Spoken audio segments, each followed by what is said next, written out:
ট্রাম্পের বিরুদ্ধে আমেরিকায় আন্দোলন চলছে। আমেরিকার সাধারণ মানুষ কিন্তু এই যুদ্ধকে সহজভাবে গ্রহণ করতে পারছে না। তাদের দাবি হচ্ছে এই যুদ্ধকে বন্ধ করতে হবে।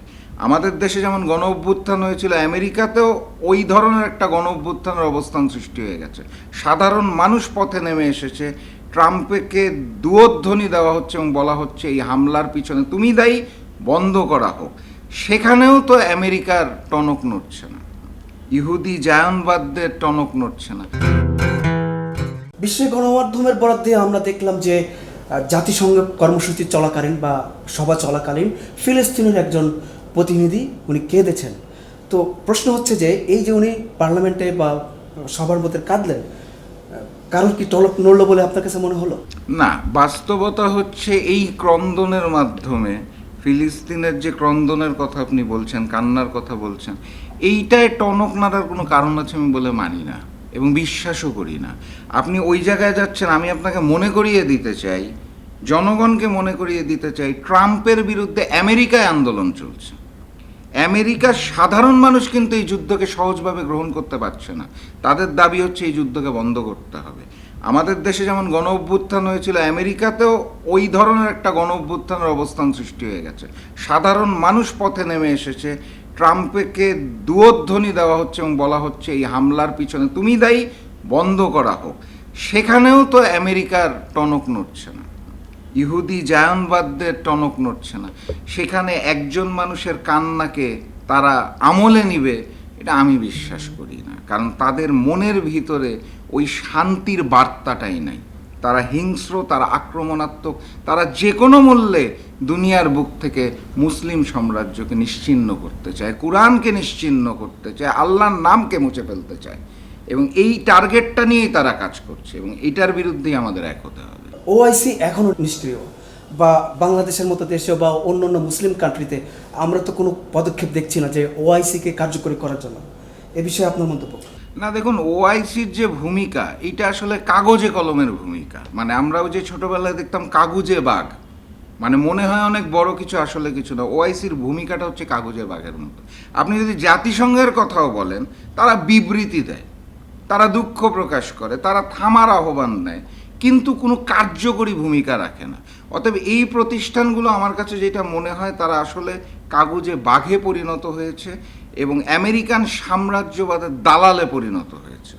তারা তাদের মূল ভূমিকা ভুলে যে, সর্বশক্তিমান আল্লাহকে ভুলে যে, দুনিয়ার শক্তিমান ট্রাম্প অথবা আমেরিকার সাম্রাজ্যবাদের কাছে মাথা নত করেছে। এই কারণে ওআইসির কোনো ভূমিকা নাই, জাতিসংঘের কোনো ভূমিকা নাই, বড় বড় যে সকল সংগঠন আছে তাদের কোনো ভূমিকা নেই, এবং ক্ষতিগ্রস্ত দিন শেষে আমরা এই মুসলিম জাতি। দল আপনার বাবার উত্তরসূরি হিসেবে আপনি যদি, যে নির্বাচন আসছে এই নির্বাচনে যদি নির্বাচিত হন, তাহলে আপনি এই দেশকে, জাতিকে আপনি কি দিতে চান বা কি দিবেন?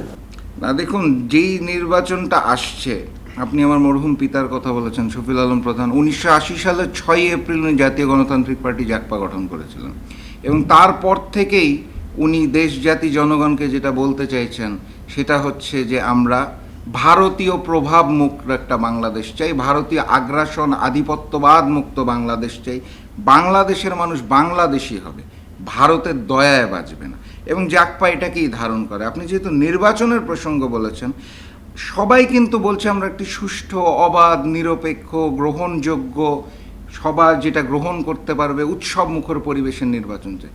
আমি যেটা মনে করিয়ে দিতে চাই, বিগত 3টা নির্বাচনের ফলাফল ঠিক করা হয়েছিল দিল্লি থেকে। আওয়ামী লীগ এবং ভারতীয় মিলে ঠিক করেছিল কে ক্ষমতায় আসবে, কে কোন আসন থেকে জিতবে। অতএব অবাধ, সুষ্ঠু, নিরপেক্ষ, গ্রহণযোগ্য ঠিক আছে, তার সাথে সাথে জাগপার চাও ভারতীয় প্রভাব মুক্ত নির্বাচন হতে হবে, লেভেল প্লেইং ফিল্ড থাকতে হবে, সবার জন্য সমান সুযোগ থাকতে হবে, তাহলেই আমরা একটা ভালো নির্বাচন পাব। এটা নির্বাচন নিয়ে আমার প্রত্যাশা। আর আপনি জিজ্ঞেস করেছেন জিতে আসলে কি হবে, আসলে জিতে আসা না আসা এটা আল্লাহর হাতে, আল্লাহ জানে উনি কবুল করবেন কিনা। তবে যদি কবুল করে, তাহলে আমরা যেটা বলতে চাই সেটা হচ্ছে, আমরা সারা বাংলাদেশকে ওই বাংলাদেশ হিসেবে দেখতে চাই যেই বাংলাদেশের মানুষের কোনো প্রভু থাকবে না। ভারত না, আমেরিকা না, চায়না না, রাশিয়া না, পাকিস্তান না, আমরা বাংলাদেশি হিসেবে বেড়ে উঠতে চাই, বেঁচে থাকতে চাই, একটা নতুন বাংলাদেশ গড়ে তুলতে চাই। যেহেতু আমরা ছোট দল, আমরা এনসিপির মতো অহংকার করে বলবো না যে 300 আসন পাবো। আমরা ছোট দল, আমরা বিএনপির মতো বলবো না আমরা ক্ষমতায় এসে পুরা দেশকে এইভাবে পরিবর্তন করব, বা জামাতের মতো বলবো না যে ইসলামী ভোট এক জায়গায় এসে আমরা এভাবে দেশকে পরিচালনা করতে চাই। আমরা ছোট দল, আমরা কিছু আসনে অংশগ্রহণ করব, কিছু আসনে জিতে আসতে চাই এবং সেই আসন ভিত্তিক কাজ করতে চাই, এলাকার মানুষের জন্য কাজ করতে চাই, আর দেশের মানুষকে ওই স্পিরিটটা দিতে চাই, ওই কনফিডেন্টটা দিতে চাই। চলুন বাংলাদেশি হয়ে উঠি, ভারতীয় তাবেদারি নয়, আমেরিকান নয়, রাশিয়া নয়, চায়না নয়, পাকিস্তান নয়। চলুন আমরা সবাই মিলে বাংলাদেশি হয়ে উঠি, বাংলাদেশের স্বাধীনতা এবং সার্বভৌমত্বকে রক্ষা করি। এখনো চাঁদাবাজি চলছে, কিছুতেই থামছে না। প্রশ্ন হচ্ছে, আপনারা যে ঐক্যর মাধ্যমে বিএনপির সঙ্গে বা অন্যান্য দল মিলে যে ঐক্যর মাধ্যমে গভর্নমেন্টে যদি যান, আদৌ কি আপনারা চাঁদাবাজি বন্ধ করতে পারবেন? আপনি চাঁদাবাজির প্রসঙ্গ বলেছেন, আমি আপনার সাথে অ্যাড করব, এখানে তো রাহাজানিও হচ্ছে, খুনও হচ্ছে, বিএনপির একই এলাকায় 2 গ্রুপের মধ্যে মারামারিও হচ্ছে। তো এইটা অস্বীকার করার কোনো উপায় নাই যে 5ই আগস্টের পর আমরা যে স্বপ্নালী বাংলাদেশের স্বপ্ন দেখেছিলাম, একটি নির্বাচন হওয়ার আগেই, 1 বছর পূরণ হওয়ার আগেই প্রথমত ঐক্য ভেঙে গেছে আমাদের সবার মধ্যে, ওই আগের অটুট বন্ধনটা নাই যুগপথের। একই সাথে এই মুহূর্তে সমাজে ভীষণভাবে নৈরাজ্য সৃষ্টি হয়েছে।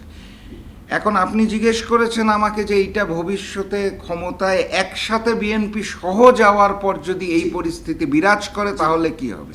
আমি একদম মিডিয়ার মাধ্যমে, আপনার মাধ্যমে, আপনার চ্যানেলের মাধ্যমে নিশ্চয়তা দিচ্ছি, যদি বিএনপি ক্ষমতায় যায়, সেই ক্ষমতার অংশীদার যদি জাগপা হয় এবং যদি দেশ এভাবেই চলতে থাকে, তাহলে আমরা নিঃসন্দেহে ওই দিন ওই মুহূর্তে বিএনপিকে স্যালুট জানিয়ে বলবো যে এই নৈরাজ্যের জন্য আমরা ঐক্যবদ্ধ হই নাই, অতএব আজকে থেকে বিদায়, আসসালামু আলাইকুম। আমরা বিরোধী কাতারে রাজপথেই আমরা থাকতে চাই জনগণের পক্ষে।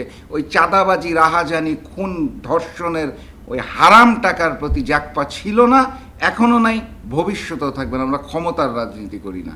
ক্ষমতার রাজনীতি করলে 1980 সালে জাগপা সৃষ্টি হওয়ার পর বহুবার ক্ষমতায় যেতে পারতাম। আমার মরহুম পিতা শফিউল আলম প্রধানকে প্রথম ক্ষমতার আহ্বান জানিয়েছিল শহীদ প্রেসিডেন্ট জিয়াউর রহমান ক্ষমতায় আসার পর যুব মন্ত্রণালয়। উনি বলেছিলেন এইভাবে করে ক্ষমতায় যেতে হয় না। পরবর্তীতে হুসেন মোহাম্মদ এরশাদ ওনাকে মন্ত্রিসভায় ডাক দিয়েছিল, উনি যান নাই। ফ্যাসিস্ট শেখ হাসিনা 2014 সালের নির্বাচনের পূর্বে আমার বাসার নিচের গ্যারেজে আমি উপস্থিত ছিলাম, সেখানে 5টা মন্ত্রিসভার দায়িত্ব সহকারে জাগপাকে অফার দেওয়া হয়েছিল, বস্তা ভরা টাকা, আমরা সেদিনও নেই।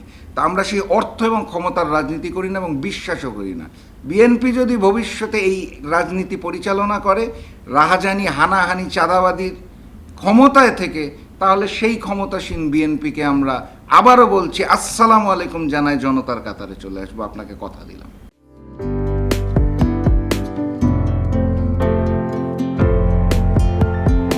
পহেলা জানুয়ারি 2025 ইউটিউব জার্নালিজমের অগ্রদূত changetv.press 6 বছর পেরিয়ে পা রাখল গর্বিত আমি অত্যন্ত আনন্দিত হলাম যে চেঞ্জ টিভি আগামী কয়েকদিনের মধ্যেই 6 বছর পূর্ণ করবে।